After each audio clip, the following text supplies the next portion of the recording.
Daga cikin mutum 26, uku ƙwararru ne wajen kashe mutane da kuma wani yaro ɗan shekara 15 da ya kasance informa ga masu kidnapping, inda suke biyan sa naira 50,000 a kowane mutum da suka sace. Ina zuwa samu su abu kayan miya a cikin gari, in samu su irin su biredi, su tumatur, duka an kai musu. Mutane nawa ko ka kidnap?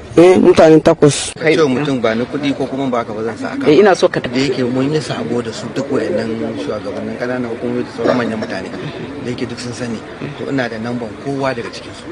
To wannan karo da nazo sai na tar da irin wannan abin da ake, sai na ce to bari in gwada ni ma sai na tura, sai chairman kuma daga leban dubu da sun dauki matarsa suka tafi. To nan ne muka ce musu ai ba haka muka yi ba, ku bar aka kama ka ci.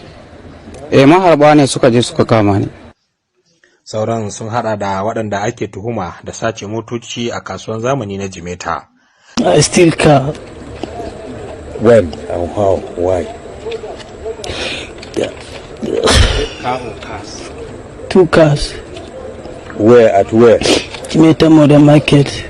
Jami'in hulɗa da jama'a na rundunar 'yan sanda na jihar Adamawa Suleiman Yahaya Guroje ya ce rundunar ba za ta yi ƙasa a gwiwa ba wajen ganin cewa ta magance aikata ba daidai ba a tsakanin al'umma. Ya ƙara da cewa rundunar da haɗin gwiwar maharba na shiga lungu da saƙo na jihar don zaƙulo masu laifi don a hukunta su kamar yadda doka ta tanadar. Tafawa Hamza Mayo daga Yola.